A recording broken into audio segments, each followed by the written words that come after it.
Hi, I'm Patty Flatt. I'm coming to you from Western Oregon University, and today we want to talk about how you keep your notebook and do an experiment, and we're going to use thin layer chromatography as our example for today.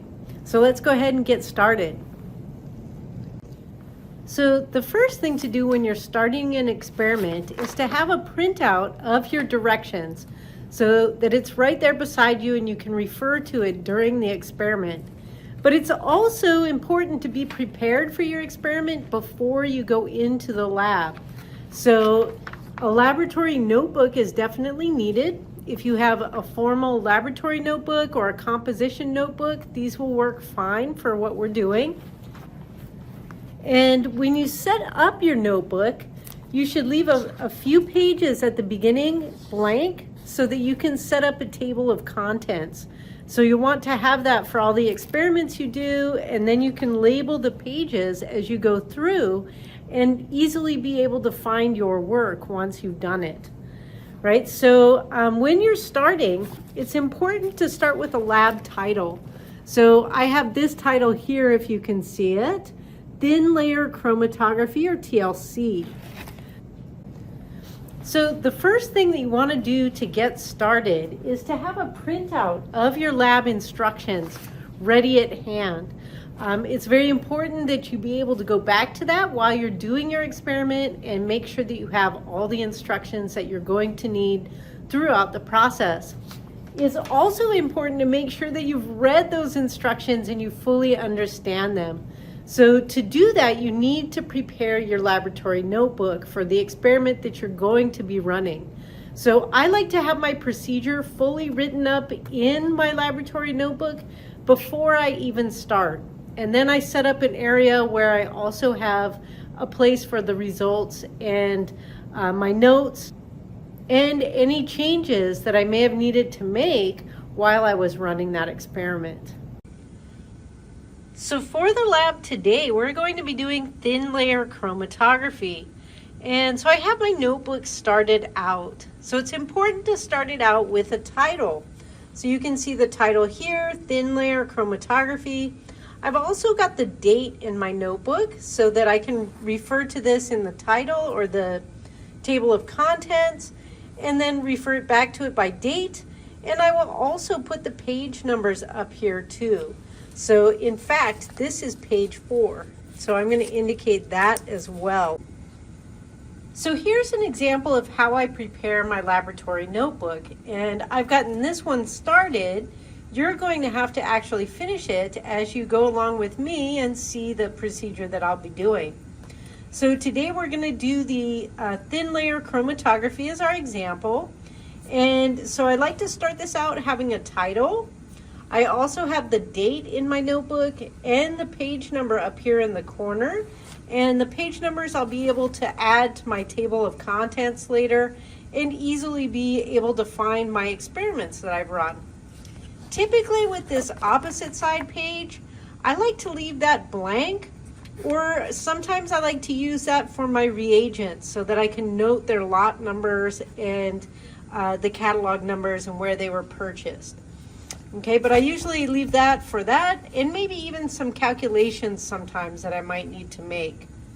So when I'm starting an experiment, I always start with the purpose, right? So this purpose is fairly simple: to analyze Excedrin tablets using TLC or thin layer chromatography. And we'll use aspirin, acetaminophen, and caffeine as standards during this experiment. So that's my purpose. I have a general idea now of what I'm going to do. The next thing that you want to have, if you're actually doing a reaction, I would write out that reaction. But since we're only doing thin layer chromatography on a set of samples, there's no real reaction to write for this. But I do want to create a table of reagents that I will have available to me. So you can see we've got aspirin, acetaminophen, caffeine, and then a couple other solvents that we'll be using during the lab: methanol, ethyl acetate, and acetic acid. So I've filled in the top one here for aspirin. You want to write out the structure, And then I also wrote out the scientific name, acetylsalicylic acid. And then I put down in here some key characteristics like the molar mass, the density, the melting point and boiling point, and the solubility. I also went online and I looked up the safety data sheet for aspirin, and then I noted any safety concerns. So you'll need to do that for the remaining reagents that we're using throughout this experiment as well. Okay, so take a look at those and make your own reagent table in your write-up today. Okay, so I noted for aspirin that there's acute toxicity that can be problematic, and this can either be oral or inhaled routes. So I know I have to be careful when I'm working with this. It also told me to avoid release of this component into the environment and to wear safety goggles and gloves and a lab coat, and then wash thoroughly after handling as well. So I just noted those safety concerns for the aspirin. You'll want to do the same with all of these different reagents that we'll be using today. The acetaminophen, the caffeine, the methanol, the ethyl acetate, and the acetic acid. You should note their major characteristics and then any safety regulations that you find with these components in their safety data sheets, or SDS, when you go to look those up. All right, so in the next section, I like to write out the entire procedure from my printout so that I know what I'll be doing before I go into the lab. So for this procedure, the first one, for example, is using a micro spatula, transfer a small portion of each standard to individual test tubes. For tablets, grind in a clean mortar and pestle. So I've already done this, and I used a pea-sized amount, and I set up the standards for aspirin, acetaminophen, and caffeine. I ground up one Excedrin tablet using a mortar and pestle, and I transferred as much as possible to a test tube. And then I also noted that these were all white powders. So what do I want to put for my reagents as well? So I'm using my opposite side page for this. I filled out the one for acetaminophen so that you can see how it's done. And then I'll show you the reagents that I have that I'm using, and you will need to create your own reagents list in your own write-up. So the first one is acetaminophen. It is from Flynn Scientific, catalog number A0309. And then I noted the lot number and the CAS number so that you can look these up easily online if you need to. Sometimes reagents will also have expiration dates, and those are important to note as well if there are expiration dates. So now I'm going to show you the bottles for the other reagents that we have.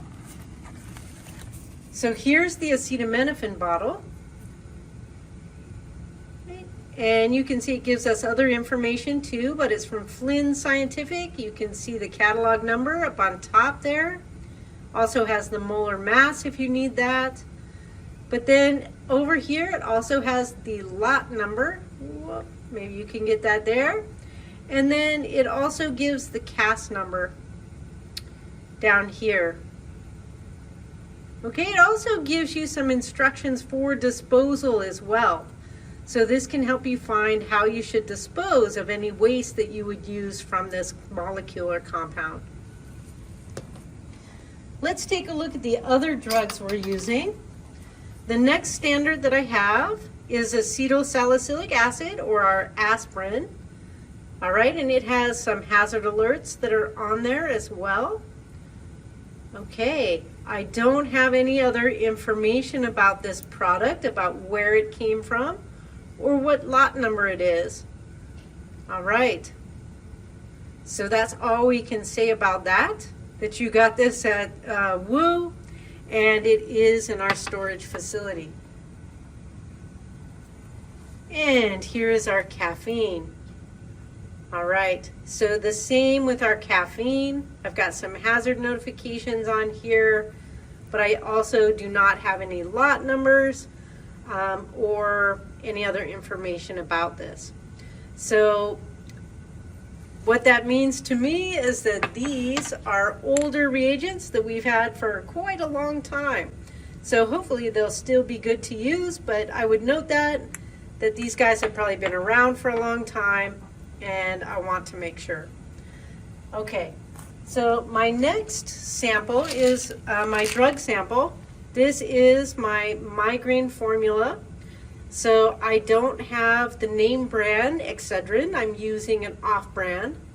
But you can see there's acetaminophen, aspirin, and caffeine that are in this sample. So it is distributed by Perrigo. So I want to note that in my write-up. There's also an expiration date. You can see that this is a little bit old, right? So it expired in 12 of 19. So I really want to check, and I want to see, has the aspirin degraded, has the caffeine degraded, or has the acetaminophen degraded? Or are these still good? Can I still take them? All right, so we're going to check that out by TLC. Right, so is there any other information on here that we want to take off? Well, you've got the amounts. There's 250 milligrams of acetaminophen, 250 milligrams of aspirin, and 65 milligrams of caffeine. And this is in each caplet. All right, so we're going to grind up 1 caplet for this experiment. I'm going to peel this back here for a second, and then we'll see what's under that peel back as well. All right, so underneath that peel back, there was just some health hazard information. You're already collecting that, but from the SDS sheets on all of these ingredients that are in here. So do also note the lot number, though, for this compound or this drug. So you got the expiration date, and then underneath is the lot number 8CE1267A. So you'll want to write that down too, and that qualifier number below there as well. So take all that information down for this compound. All right, so those were the powdered reagents that we're using. We're also using some solvents in this lab as well. The first one here is the acetone. You can see the catalog number, A18-4, and the lot. This is from Fisher Scientific, which is that big F on the top there. So that's our acetone. And you'll note that our protocol actually tells us to use methanol, but I don't have any methanol, so we're using acetone today instead. And I would note that in my notes and observations section of my protocol. All right. The second one is the ethyl acetate, also from Fisher Scientific. You've got the catalog and lot number for these guys. And then the last one is our acetic acid from Flynn Scientific. Let me see if I can find the lot number for this guy. There's the lot number right there. All right. So you've got all the information for the materials that we're using. We do have one more material though. We have the TLC plate as well. So for our TLC plate today, we're using a glass-backed TLC plate. The silica is on the surface here. And here is the notation for our silica gel plates. Okay, they have a fluorescent indicator at 254 nanometers that's impregnated into this. And these are silica gel 60 plates. So you can just note that as well. All right, so when you're ready to begin your experiment, you have to make sure that you have all your safety gear. So I've got gloves for this experiment and my trusty purple lab coat. And then I also have safety goggles that I'm going to put on before I start the experiment. Make sure that you have all of your safety gear as well. All right, so I'm going to show you the very first sample, the acetaminophen sample. And for this, I have my test tube. we're going to go ahead and label this first. Make sure you always label everything before you start, because sometimes you just get white powders or clear liquids and you can't tell one sample from another. So be sure that you have a Sharpie, any tape that you might need to actually label your sample and keep it identified throughout your experiment. Okay, so I'm only going to show you dissolving and spotting for my acetaminophen standard, and for the Excedrin sample, since we'll grind that up with the mortar and pestle. But you can assume that I'm doing the same thing for the standards, for the aspirin, and for the caffeine. Okay, so for my acetaminophen, I'm going to take my acetaminophen bottle, and I'm going to take this micro spatula, and I'm going to take about a pea-sized amount of my acetaminophen. So we don't have to be completely accurate with this, with the weight. I'm going to just get some out here, and I'm going to place this into my test tube. So I've got my acetaminophen down at the bottom of the tube.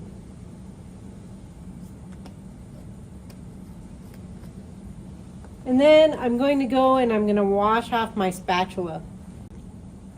All right, so next I'm going to grind up, using the mortar and pestle, 1 caplet of my expired medication.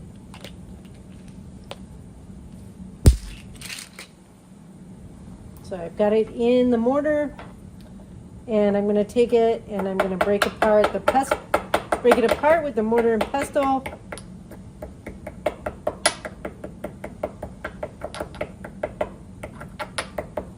All right, so once I've got it broken apart, then I can start grinding it.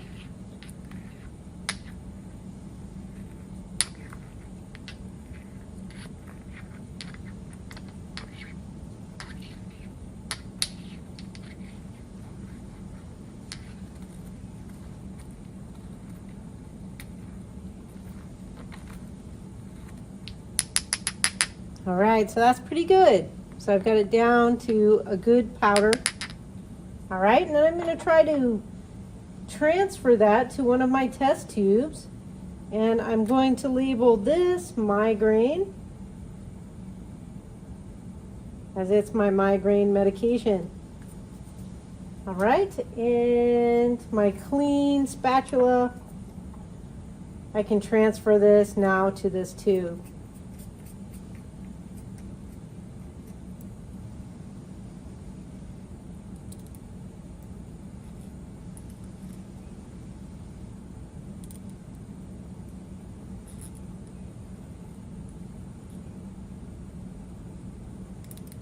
There's actually quite a lot that is ground up in my caplet, so I don't need just to test for presence or absence, which is our TLC method. It's just going to show me if I have any in there. I don't think I need to get all of the powder transferred into there, so I'm going to transfer about half. And I will note that in my notebook that I used about half of 1 tablet to analyze. All right, so that's plenty there. All right, and you can see my final sample here. Right. All right. So we'll do the same for the other 2 standards. So I've got my acetaminophen, but I also have my caffeine and my aspirin standards that I will also need to make. All right, so we're ready to add solvents to our powdered samples so that we can dissolve our components. So we're again using acetone instead of methanol because I have acetone. And I showed you the large bottle of acetone before. Usually when you're taking samples out, you want to remove them from your storage stock into a working bottle, right? And this is in case this one gets contaminated. I haven't contaminated all 4 liters of my stock solution. So I like to use smaller portions. It's also more helpful too for safety reasons. If I spill this one, it's going to be much less hazardous to spill this amount rather than the whole 4-liter bottle, right? So always take a little bit into a smaller bottle and then pipette from there. In addition, when you're pipetting organic solvents, they can often dissolve plastics. So you want to make sure that you're using glass pipettes anytime you're using solvent systems. If you touch your sample with the pipette, you'll need to get a new clean pipette for each sample. So we're going to just try to be careful and not contaminate our pipette as we go along. All right, so I'm going to add 1 ml to each sample. And I don't need to be extremely accurate for TLC analysis. All right, so if we were doing another analytical technique and we wanted to know the amounts that were in here, we would have to be much more precise when we were measuring our samples out. But for this one, since I just want a rough estimate of is it there or not there, I don't have to be quite as careful.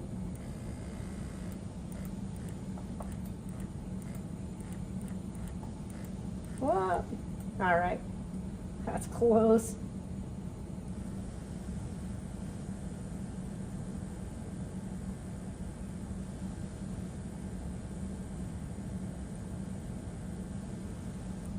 And our last sample.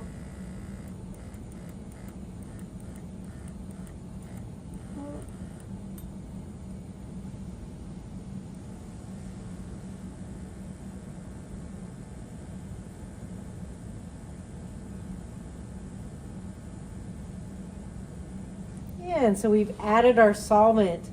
So I can touch the tip on this last one. It's not going to go back into my bottle until I've cleaned it. And then when I set these guys down, I try to set them someplace where the tip is not touching anything. But if I needed to use it again, then it's going to still be clean. If it touches the bench top or other surfaces, you would want to get a new tip to be able to use with your solvent again. Since I did touch that though to my sample, I also would want to get a new tip now if I use that again. So our next step is to mix it using the vortexer. This one is a touch vortexer, so I'll bring it out here just a little bit. All right, and you can see when you touch the surface or bring it down, that's when the vortexing stops, and you can have it on this touch mode, or if you had it on full, it would just spin the sample. All right, so I have it in touch mode. So when I bring my sample over, when I touch it, you can see it's going to start mixing my solution. You want to be a little bit careful. You want to make sure you don't have too much volume in there, that it will go over the top of your test tube. This one is just fine, so I can mix it.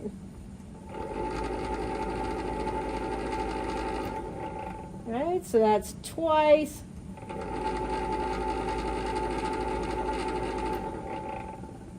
Three times.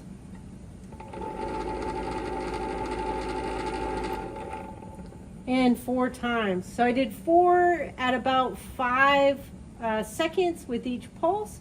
You'll notice for my sample of the tablet that you have a lot of solid left in here that's not dissolved, and that's the binder that they put in those tablets, right? So there's a lot of starch maybe that's holding the whole tablet together, and that will be insoluble and not go into solution. So we're just going to let that settle out and be at the bottom of the solution when we set up our TLC. We'll do the same mixing for our other 3 samples, and we'll be back in just a minute. All right, so now I've actually mixed my other 3 standards. I've got the aspirin, the acetaminophen, and the caffeine. And you can see that there's a little bit of caffeine that still has not gone into solution. The other 2 have completely gone into solution. So my caffeine is not completely soluble in acetone. So I would note that in my notebook, especially since this is one of the things that I changed when I was doing my sample. So if I don't see caffeine in my tablet, well, it might not be soluble enough to get in there. So I have to keep that in mind as I go forward. All right, so now I want to set up my TLC plates. So here's my TLC plate. I have one very straight edge and one a little bit jagged. This one did not get broken quite nicely. So I'm going to use this as the bottom piece of my plate. So when I set it into the chamber to let the solvent system run up this plate and separate out any drug molecules based on their solubility and their attachment to the silica gel that's on there. Each compound has its own set of compositions and characteristics that will help it separate onto the silica plate. Right? And it will run different in different solvents as well. So you might have to try different things when you have a TLC plate. Usually you can look up different ways other people have done it before. So this is my TLC plate. So I'm going to set up the chamber first. But once I get my chamber set up, I'm using a beaker today. So I just have a beaker and I'm going to use a watch glass on top, and this will be my closed system. When I set my plate in there to run, you can use a forceps or you can very carefully set it in there. You can see that my plate won't tip over, but I want to make sure that when I put solvent in here to run the TLC plate, that my sample is above the solvent line, right? You want the solvent to wick up the plate. If you dip your sample inside the solvent, it'll just run off into the beaker, and you want to avoid that from happening. In addition, I also like to place a piece of Wattman in my running flask along the side, and then I like to wet it down with the solvent and let it just stick to the side. This will help humidify the chamber so that you get more even running throughout the entire plate, and it's not like a smile or anything when it's running up the TLC plate. All right, so that's my TLC chamber. I'm going to go ahead and prepare that mixture that goes in there, the ethyl acetate with 5% acetic acid, and I'll be right back. All right, so I made my running buffer. It's right here. I made 10 mils of it. I used 9.5 mils of ethyl acetate, and I added in 1/2 mil of acid. You always want to add the acid to the solvent, not the other way around. All right, so I have my solution, and I'm going to go ahead and add it into my running chamber and get my chamber ready. I like to get my chamber ready first so that it can be ready to go and humidified by the time I'm ready to run my sample. Okay, so 10 mils is just about perfect for my chamber. You can see my Wattman paper here. I'm just gonna pipette up a little bit and wet that Wattman really nicely. Yeah. Okay, that Wattman's all wet. And you can see I've got a nice amount in here. Okay. It's just going to come up just a little bit. Got a nice amount in here. And make sure it doesn't reach my solvent line. I'm also working underneath a hood. So I don't know that you can see that in the background, but there is a hood above me that is venting out. So I'm using the solvent in that system. So you may want to have a hood available as well to avoid breathing any fumes. So my TLC plate is all set up. All right, to prepare my TLC plate, I want to take the straight edge that's going to be at the bottom when I place my TLC plate into my running mixture. And I want to draw a line on it about 1 centimeter up from the bottom of the plate. This will be the place where I'm going to spot my different solutions onto the TLC plate.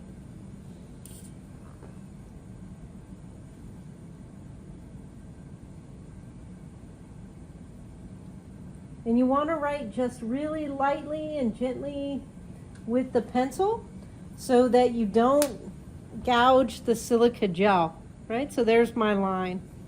I'm also going to indicate on here where I'm going to spot my different solutions. So I have 4 solutions. They should all fit nicely onto this plate.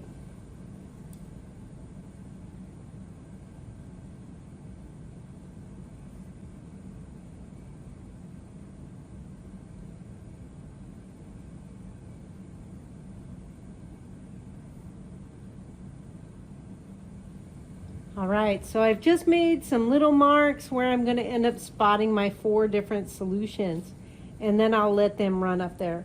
I'm also just going to label at the top which samples are going to go where. I'm just going to label 1, 2, 3, and 4, and I'm going to note in my notebook which samples go where.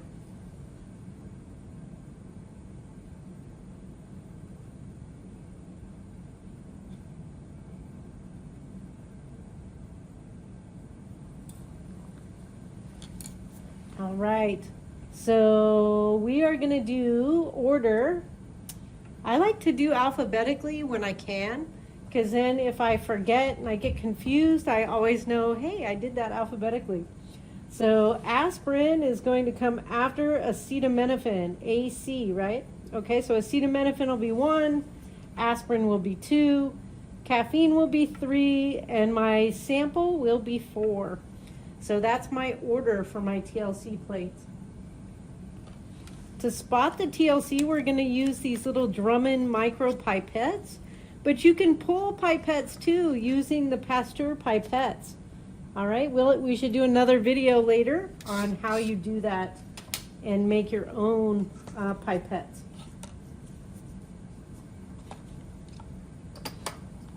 The thing I like about these little Drummond micropipettes is that they're already made. Well, that's the best part. And then it also has this cute little pipetter adapter that you can put them in. So this one is new, so I have a little piece of foam in there that I need to take out. And then, whoop, you can see some of the capillaries there stuck on there. All right. And then this guy is actually like a little salt and pepper shaker. It's got a hole in the top, and if we put this guy back on there, we should be able to shake out 1 capillary and be able to use it for our sample. So I will show you pipetting 1 spot on there, and then you can imagine me doing that for all the samples. You don't have to watch it the whole way. All right, so I'm just gonna lean this so that I can touch the capillary to the liquid. All right, and the capillary should take up the sample fairly readily. When I go to spot my sample, I'm going to put it right on top of my mark, and I'm going to press down on it. And these little sample emitters will help get the sample out of the capillary. You let the spot dry, and then you repeat it.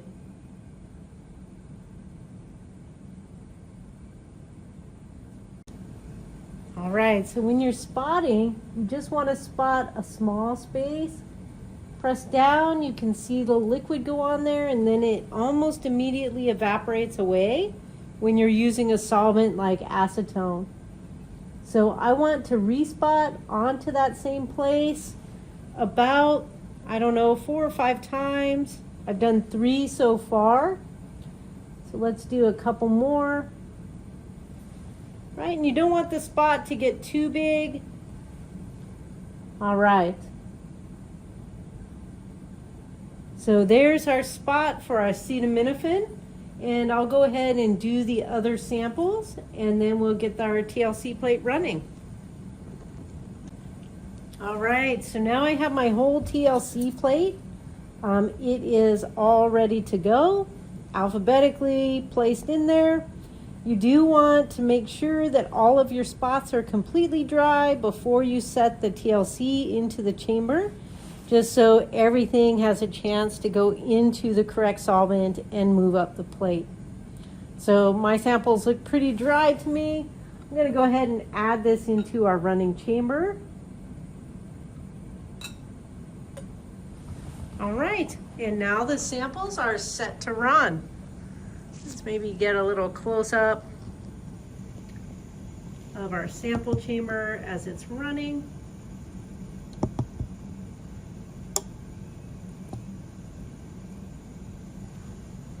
Okay, so we'll give that a few minutes and come back and make sure that we pull it out of there before it gets to the top of that plate. All right, so the solvent is getting close to the top of my TLC plate, so I'm going to go ahead and pull it out now. And we're going to make a mark.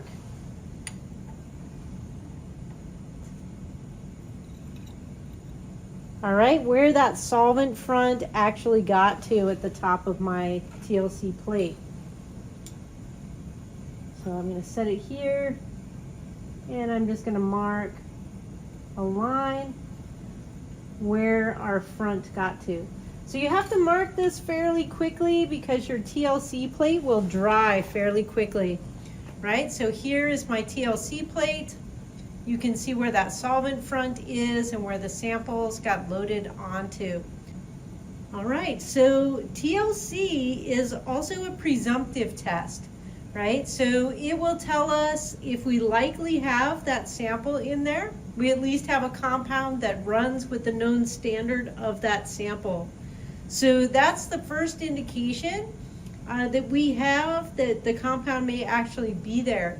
We would then have to go and do a confirmatory test to make sure the identity of that compound is truly what we are trying to measure. So in this case, that maybe aspirin is present or caffeine is present in the sample. So we would want to move to a confirmatory assay, which could be a combination of something like HPLC and mass spectrum, or NMR of a purified sample, so that we could determine that structure and confirm that we actually have what we think we have. All right, so this is almost dry. I'm going to wave it around just a little bit to dry it off, and then we'll take a look at this under the UV light. All right, so this is my UV light station here, and I'm going to go ahead and set my sample on the inside. You can note that my sample is completely dry. So it took about 10 minutes to run the sample in the TLC, and it took maybe a minute to dry it after I got done talking with you about it. All right, so be careful using the UV. You don't want to look directly at it. I'm going to use the shortwave light in my system, and it's not plugged in, so it's not going to work for me. All right, how about now? All right, we've got some good lights here. I'm going to go ahead and show you what this sample looks like on the inside, because it's pretty cool. All right, so molecules that can absorb UV, right, are going to show up as a dark spot on our fluorescent plates. So remember, our plates had that fluorescent marker in there. So you can see this is a very nice TLC here. All right, so there is our TLC plate. I'm going to go ahead and circle where I see things. So you'll notice lane 4, right, is pretty smeary. It looks overloaded, and it's hard to know for sure if I have the aspirin present, right? So that's in lane 2. Lane 1 is the acetaminophen. Lane 2 is the aspirin. Lane 3 is the caffeine. And lane 4 is the mixture of the Excedrin caplets, right? So the aspirin isn't showing up super great. There definitely is something up there. And then the acetaminophen looks like blockbuster, and my caffeine looks okay as well. The one that I question is how well the aspirin is holding up. So maybe this expired medication, the aspirin is not so good. So I've got kind of discoloration up there and a smear, right? So I don't know if that has changed a lot. All right, so that is the conclusions that I would make from this. Again, this is a presumptive test. I can't make a confirmatory judgment whether I have those compounds there or not, but it's looking very promising. All right, so the last thing that I want to do with my TLC plate is I want to make the measurements. So you can see I've drawn circles around the spots that I could see with the UV light for each of my samples. And then I want to make 2 measurements on my plate. Right, so I want to be able to measure the solvent front. So I'm going to turn my plate sideways so I have enough room to make the measurement.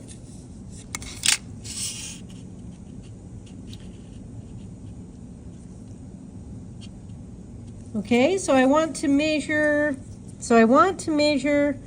where my solvent front ends here, down to where it started from down here. So that's my start, that's my end place, and that looks to me to be 4.50 centimeters. All right, so that's my first measurement. I'm going to write that down in my notebook. All right. So the next measurement that you want to make is to the middle of each of the substances that you found on your TLC plate from the baseline.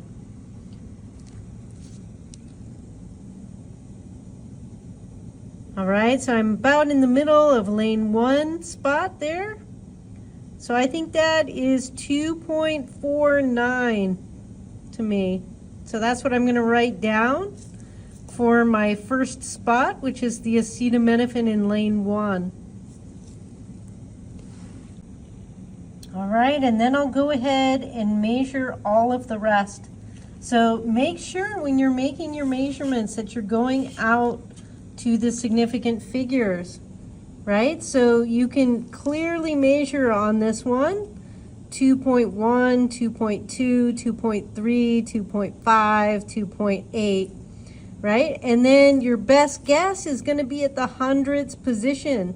So make sure you're going out to the hundredths position. So 2.56, 2.38, whatever your best guess is on that third position. All right, so I'm going to go ahead and make these other measurements, and then I will give you the totals that I found so that you can draw your conclusions.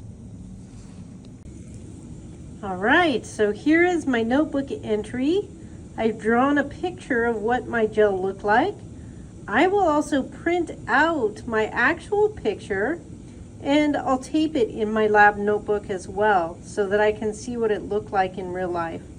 I could also make my measurements off of the real one as well, but in the olden days, before we had cell phones to take pictures of everything, this would have sufficed in my lab notebook. So you can use these values to make your own conclusions when you're writing your mock report on this. So you've got 4.50 centimeters for the solvent front, and then for the acetaminophen standard, 2.49 centimeters. For the aspirin standard, 2.98 centimeters. And for the caffeine standard, 1.07. For the mixture of the migraine medication, you've got the lower band corresponding to the caffeine at 1.02. You can see the acetaminophen was a little bit short there at 2.23 centimeters. And 3.00 centimeters for the aspirin. All right, so draw your conclusions. Was everything present, and was everything still present? Do you think it's still exactly the same as it started, or has there been some degradation? All right, you make the call. And what type of confirmatory steps would you take to show that it's still intact or that it might be a little degraded? All right, thank you.